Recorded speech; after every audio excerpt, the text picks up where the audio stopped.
Welcome to the home classes by Dr. Ravijot Sandhu. Tip of the day is read autobiographies of famous people. जी हाँ बच्चों, जितनी भी हो सके घर पे बैठकर आप ऑटोबायोग्राफीज फेमस लोगों की पढ़िए, क्योंकि तभी आपको पता चलेगा कि बचपन से लेकर अभी तक कितनी मुश्किलों का उन्होंने सामना किया है, कैसी परिस्थितियों का सामना किया और हर चैलेंज को उन्होंने कैसे ओवरकम किया। आपको खूब मोटिवेशन मिलेगा।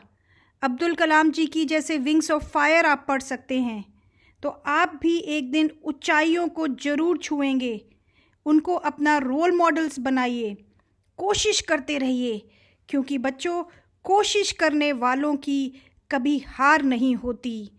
लहरों से डरकर नौका पार नहीं होती। नन्ही चींटी जब दाना लेकर चलती है, चढ़ती दीवारों पर 100 बार फिसलती है। मन का विश्वास रगों में साहस भरता है, चढ़कर गिरना गिरकर चढ़ना न अखरता है। आखिर उसकी मेहनत बेकार नहीं होती, कोशिश करने वालों की कभी हार नहीं होती। बच्चों 10th क्लास की केमिस्ट्री का लेसन की शुरुआत करने से पहले आप एक बार 1 मिनट के लिए ब्रीदिंग एक्सरसाइजेस ज़रूर कर लीजिए। Take a deep breath in and out. अपने हाथों को ऊपर स्ट्रेच करते समय take a deep breath in and out.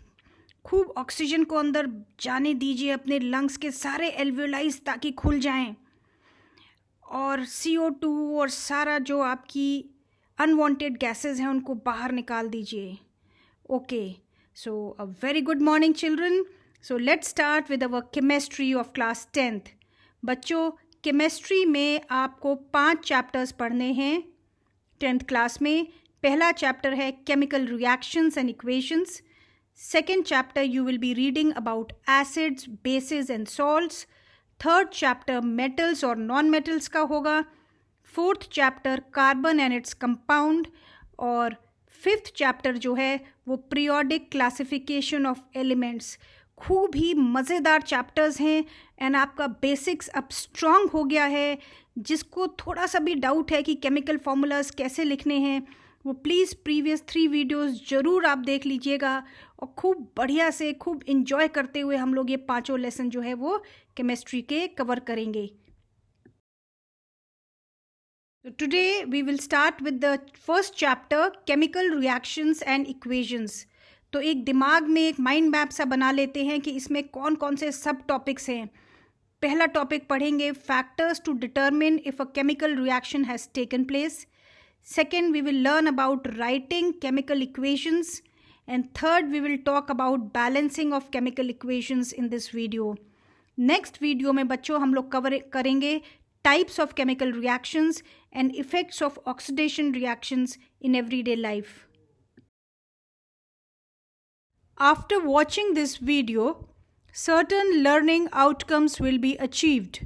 The learner classifies changes as physical and chemical on the basis of their properties, explains what is a chemical reaction, writes word equations and skeletal chemical equations for chemical reactions, classifies chemical equations as balanced and unbalanced based on the number of atoms on reactants and product side, and also writes balanced equation to satisfy the law of conservation of mass.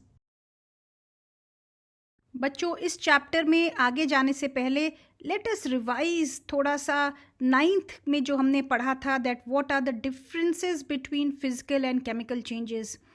तो बच्चों colour, hardness, rigidity, fluidity, density, melting point, boiling point, ये सारी physical properties होती हैं। तो यदि इन properties में कोई भी चेंज आता है तो हम कह सकते हैं कि ये फिजिकल चेंज है। अब जैसे आप नीचे चित्र में देख रहे हैं लेफ़्ट साइड में, मैंने सॉलिड में बर्फ़ का एक टुकड़ा और ग्लास में पानी रखा हुआ है और कुछ यहाँ पे गैस के वाटर वेपर्स का चित्र बना हुआ है। तो ये तीनों हैं तो पानी का ही रूप।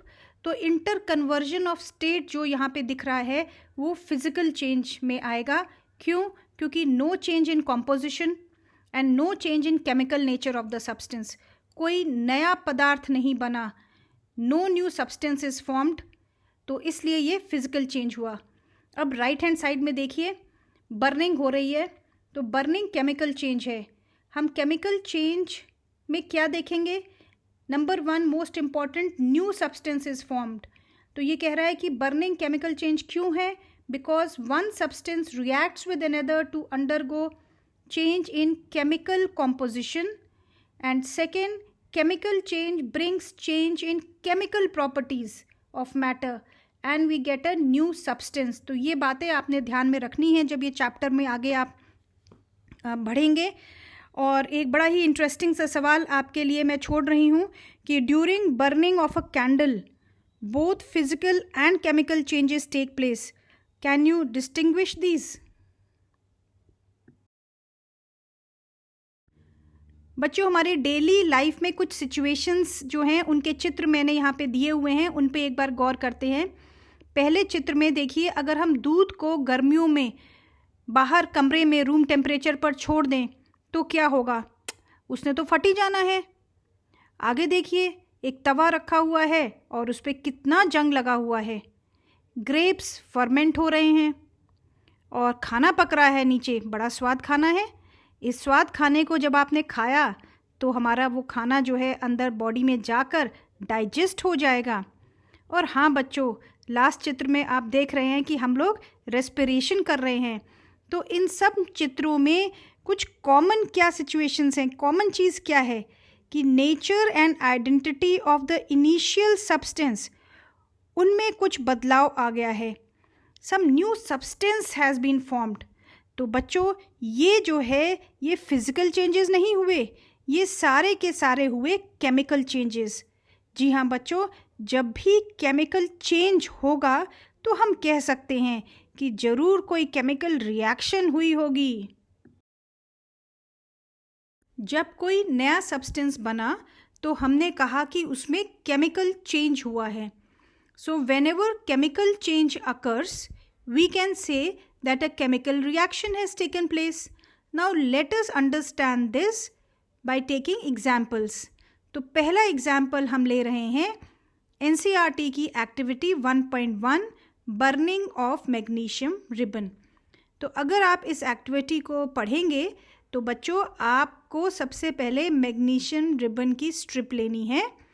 तकरीबन आप ले सकते हैं इसको 2 इंचेस लंबी, और उसको हमें सैंड पेपर से उसके ऊपर एक जो वाइट लेयर सी लग जाती है उसको हमें सैंड पेपर से अच्छे से रगड़ना है.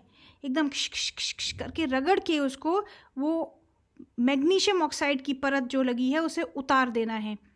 अगर ऐसा नहीं करेंगे तो आपकी बर्निंग जो है वो प्रोसेस स्लो हो जाएगा. और फिर टोंग की मदद से पकड़कर जब आप इसको लैब में परफॉर्म करेंगे स्कूल में जाकर, तो आपने टोंग की मदद से इसको पकड़ना है. बर्नर को एक तरफ से हल्का सा ऐसे टिल्ट करना है और नीचे वॉच ग्लास आप रखोगे कि जब मैग्नीशियम रिबन जलने लगे तो जो उसमें से वाइट पाउडर निकल रहा है वो बिल्कुल सीधा आपकी वॉच ग्लास में कलेक्ट हो जाए. ठीक है, तो आप इस डायग्राम को भी ध्यान से देखिए और समझिए इसको. तो अब डिस्कशन करते हैं इसके ऊपर. यहाँ पे कुछ मैंने फ्रीक्वेंटली आस्क्ड क्वेश्चंस दिए हुए हैं, तो इनको आप अपनी कॉपी में नोट भी कर लीजिए.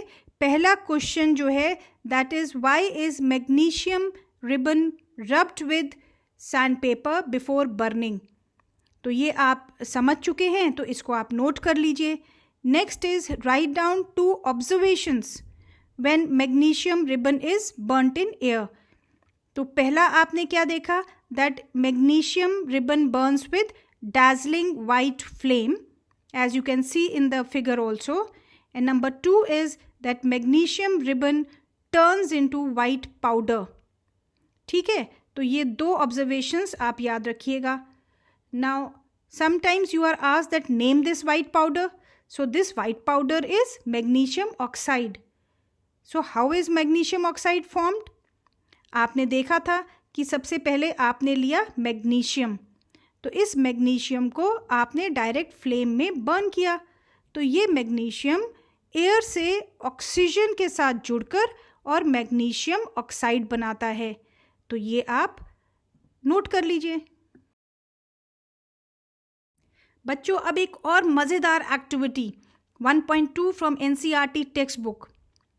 आपको लैब में जब टीचर ले जाके ये एक्टिविटी कराएंगी तो आपको खूब ही मज़ा आएगा, क्योंकि मैंने अपने बच्चों की आंखों में वो एकदम एक्साइटमेंट देखा है जब ट्रांसपेरेंट दिखने वाला लेड नाइट्रेट सोल्यूशन और दूसरी टेस्ट ट्यूब में पोटेशियम आयोडाइड सोल्यूशन, ये दोनों ही ट्रांसपेरेंट एकदम पानी के जैसे दिखते हैं।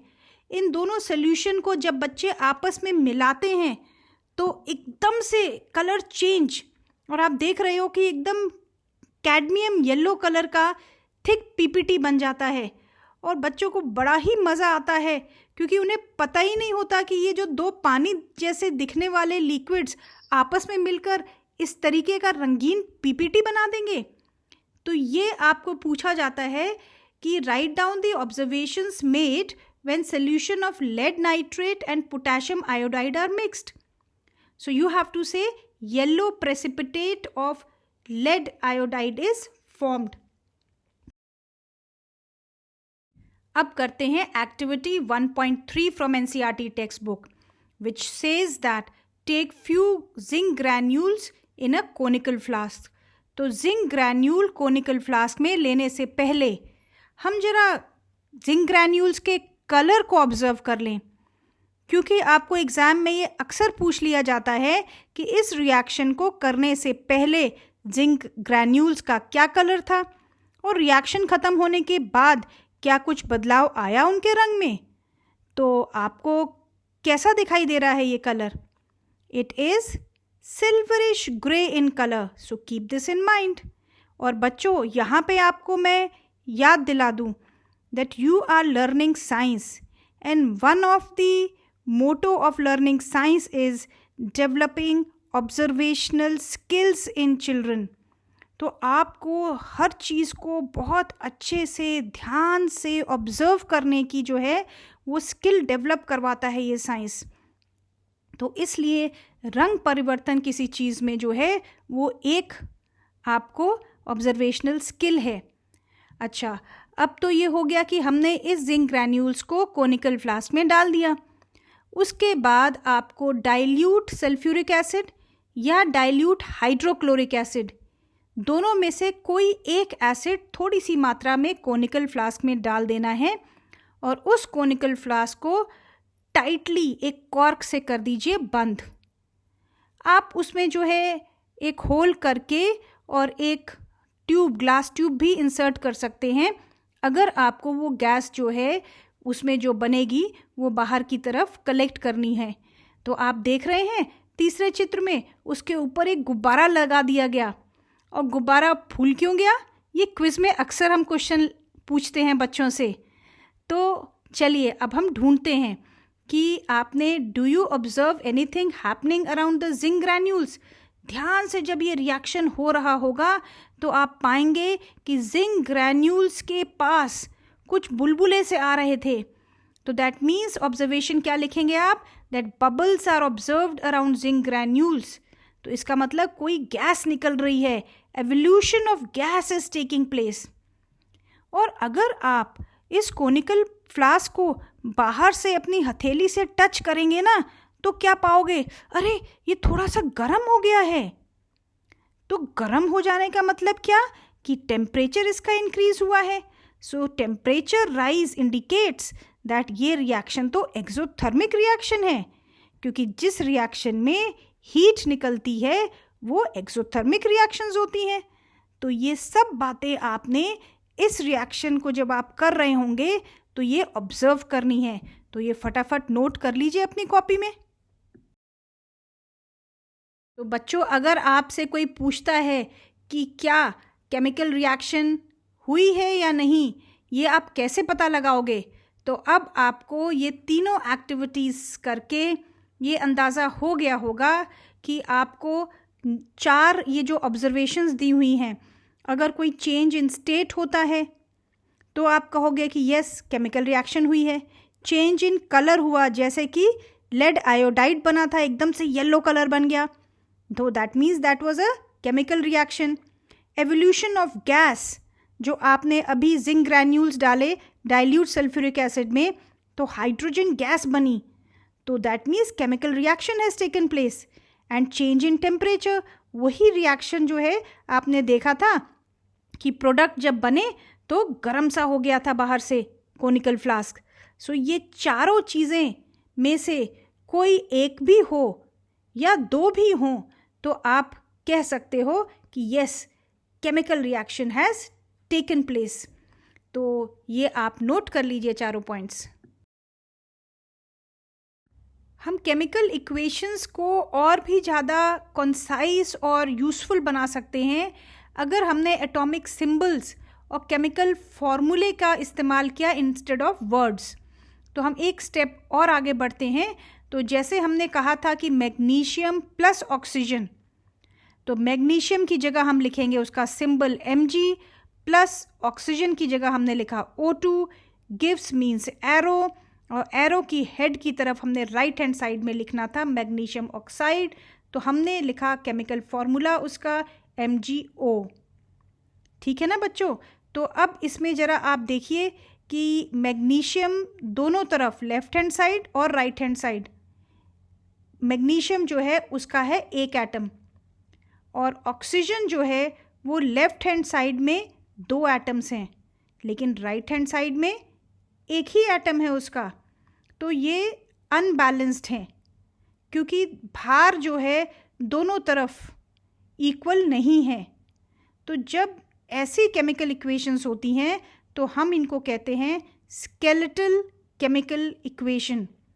स्केलेटल मतलब सिर्फ ये एक ढांचा है, जैसे हमारी बॉडी का एक हड्डी का ढांचा होता है, लेकिन वो मांसपेशियाँ और मांस और फ्लैश से जुड़ा जब ना हो तो दैट्स जस्ट अ स्केलेटल. तो similarly this equation is also just a skeletal chemical equation. ठीक है ना.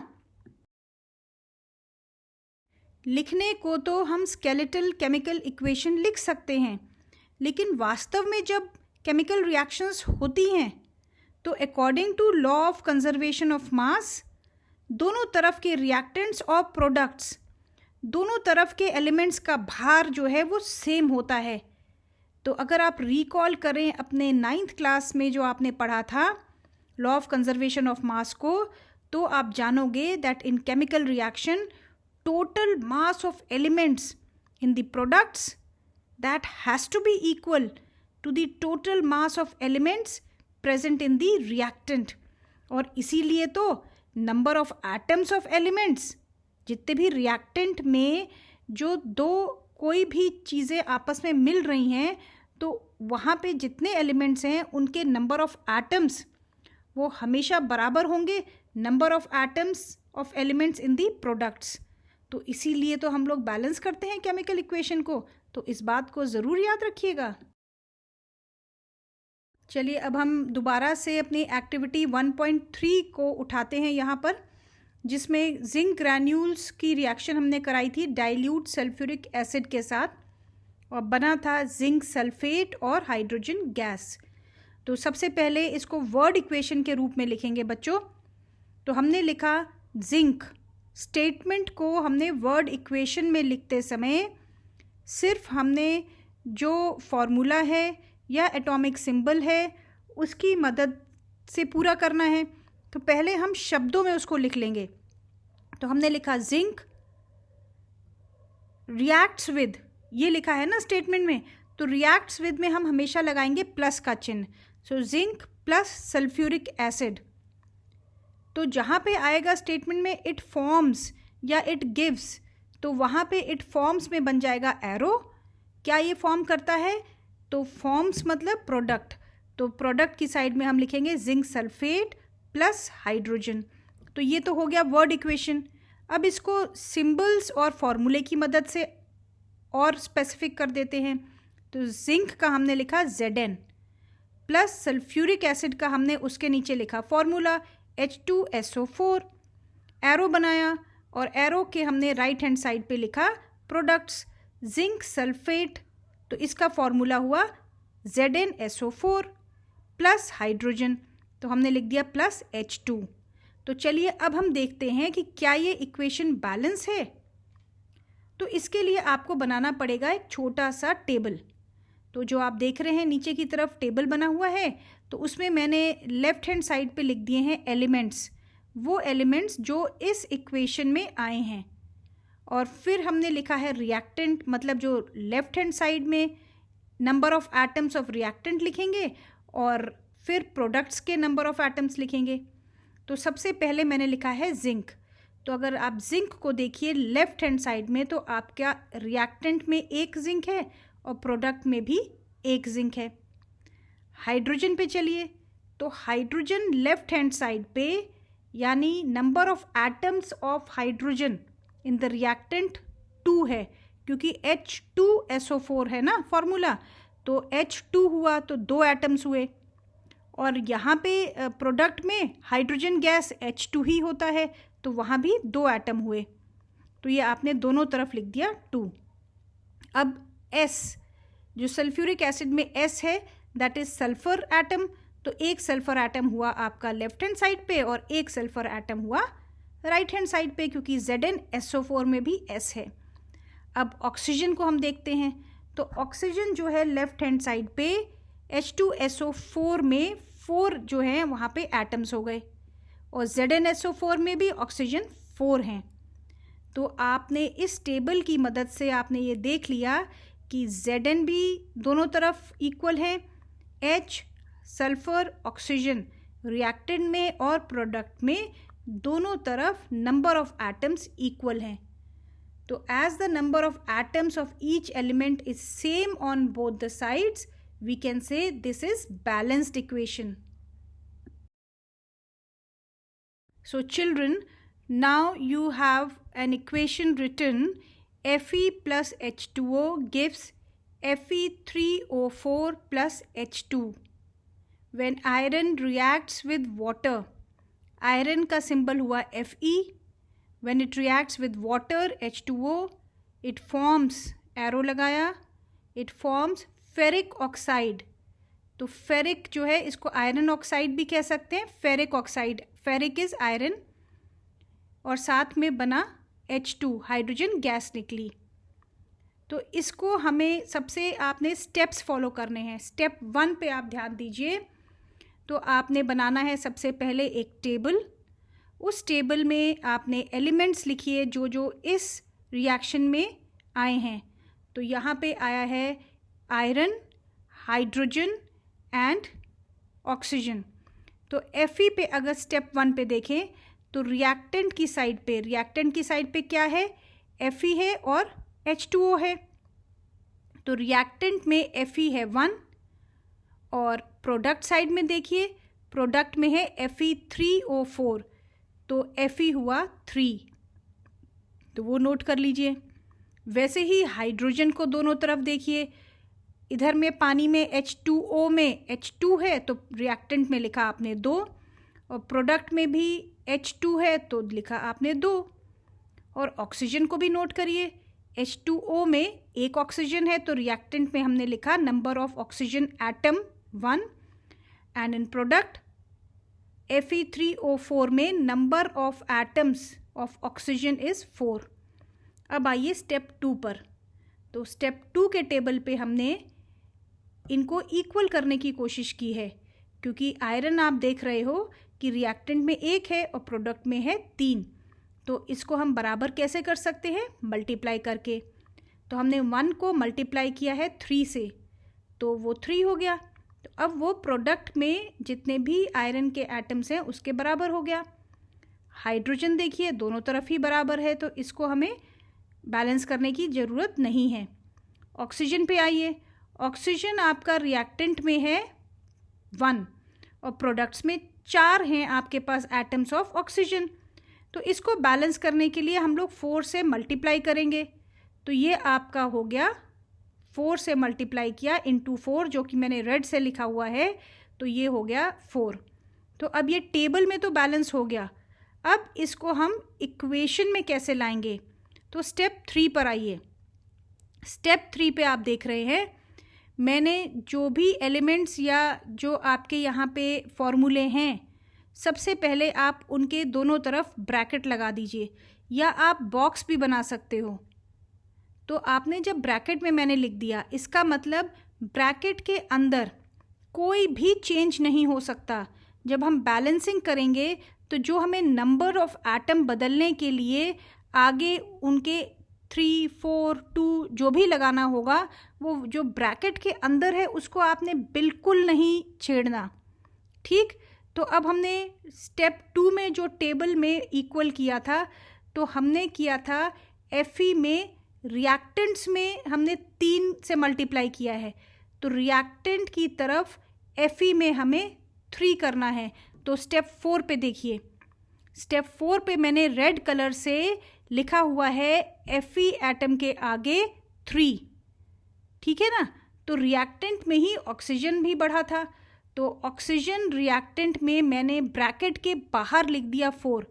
अंदर नहीं लिख सकते हो क्योंकि वाटर में H2O हमें बढ़ाना तो सिर्फ ऑक्सीजन एटम है, लेकिन हमें पूरा पूरे फॉर्मूले को एक ब्रैकेट में डाला हुआ है, उसके अंदर फॉर्मूला कभी भी नहीं चेंज करना बच्चों, ये याद रखना। तो आपने उस ब्रैकेट के बाहर में कर देना है 4। तो अब आपका ऑक्सीजन भी बराबर हो गया और आयरन भी बराबर हो गया। लेकिन देखिए अब ऐसा करने से क्या हो गया है, ऐसा करने से आप आइए स्टेप 5 की तरफ, क्योंकि ऐसा करने से हमारा हाइड्रोजन जो है उसको भी मल्टीप्लाई आपने करना पड़ेगा। तो अगर हमारा बाहर की तरफ हमने 4 लगाया था, तो अब हाइड्रोजन हो गया 8। तो स्टेप 5 में मैंने लिखा हुआ है कि हाइड्रोजन तो हो गया 8। तो अब प्रोडक्ट साइड में हमारा कितना ऑक्सीजन था, सॉरी कितना हाइड्रोजन था, हाइड्रोजन था केवल 2। तो अब इसको भी हमें 8 करना पड़ेगा। तो इसको 8 करने के लिए हमें मल्टीप्लाई करना पड़ेगा 4 से, ठीक है।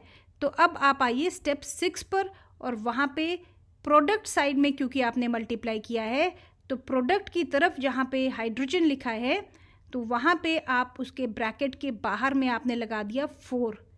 तो हमारा फाइनल इक्वेशन क्या बन गया, 3 Fe एटम्स प्लस 4 जो है आपने लिखा हुआ है, तो 4 molecules of H2O, then Fe3O4 plus 4 molecules of hydrogen gas H2. तो this is now a balanced equation. अब हमारी इक्वेशन बैलेंस हो गई है, लेकिन बच्चों इस केमिकल इक्वेशन को और भी ज़्यादा इंफॉर्मेटिव बना सकते हो आप। So to make a chemical equation more informative, आपको फिजिकल स्टेट्स रिएक्टेंट और प्रोडक्ट दोनों के मेंशन करने पड़ेंगे उनके फॉर्मूले के जस्ट पीछे। तो अगर आपके पास रिएक्शन में कोई गैशियस मॉलिक्यूल है तो आप लगाएंगे G, लिक्विड के लिए हम लगाएंगे ब्रैकेट में स्मॉल l, सॉलिड है तो हम लगाएंगे ब्रैकेट के अंदर स्मॉल s, और हाँ एक्वस के लिए हम लगाएंगे AQ। एक्वस बच्चों अगर रिएक्टेंट या प्रोडक्ट में कुछ भी सॉल्यूशन बना हुआ है पानी में, दैट मीन्स वहाँ पे सॉल्वेंट पानी है, सो देन हम AQ लिखते हैं, ठीक है। तो अब चलिए इसी इक्वेशन को हम लोग ले लेते हैं 3 Fe। तो Fe हमारा था आयरन जो कि है सॉलिड, तो देखिए मैंने उसके ब्रैकेट में लिख दिया स्मॉल s। आगे बढ़ो तो 4 H2O, और ये पानी जो है यहाँ पे स्टीम के रूप में है, सो दैट इज़ गैशियस के लिए हमने उसका चिन्ह लगाया with in bracket small g। Product की तरफ आइए, Fe3O4 ये सॉलिड है, रस्ट है, तो हमने विद इन ब्रैकेट्स लगा दिया स्मॉल s। और फिर आगे हमारा हाइड्रोजन गैस निकली थी, तो ये जो 4H2 है उसके आगे हमने ब्रैकेट में लगा दिया स्मॉल g। तो अब ये हमारी इक्वेशन बहुत ज़्यादा इंफॉर्मेटिव बन गई। तो ये अब completely balanced equation है। So whenever you are asked to balance the equation, number of atoms balance करने के बाद बच्चों आपने ये physical states भी mention करने हैं, ठीक है, याद रखेंगे ना। चलिए एक और बात मैं बताती हूँ कि अगर कभी भी किसी रिएक्शन में कोई कंडीशंस दी हुई हैं, उनको हम रिएक्शन कंडीशंस कहते हैं, कि सपोज़ कि इस टेम्परेचर पर ये रिएक्शन होती है, या इस प्रेशर पर ये रिएक्शन होती है, या उसमें कोई कैटलिस्ट का उपयोग किया गया है। तो ये 3 चीज़ें, टेम्परेचर, प्रेशर और कैटलिस्ट, ये जो हमने बीच में एरो लगाते हैं ना, रिएक्टेंट हमने लिखा लेफ्ट हैंड साइड में, फिर हमने लगाया था एरो, और फिर राइट हैंड साइड में हमने लिखा प्रोडक्ट। तो एरो के ऊपर या नीचे हमें टेम्परेचर, प्रेशर या कैटलिस्ट मेंशन करना होता है। तो पहला उदाहरण आप देखिए, कार्बन मोनोऑक्साइड गैस है, तो बगल में लिखा हुआ है G + 2H2, गैशियस रूप में लेते हैं G। एरो के ऊपर लिखा हुआ है 340 एटमॉस्फेयर, और फिर बना CH3O4 लिक्विड। ठीक है, और नीचे वाली रिएक्शन आप पहचान गए हैं, ये फोटोसिंथेसिस की रिएक्शन जो आप लाइफ प्रोसेस में अभी आपने किया है recently, first chapter of biology में। तो फोटोसिंथेसिस की रिएक्शन में रिक्वायरमेंट होती है सनलाइट और क्लोरोफिल की, तो ये भी रिएक्शन कंडीशंस हैं जिनको एरो के ऊपर और नीचे लिखा गया है। तो ये सब बातों का आपने ध्यान रखना है।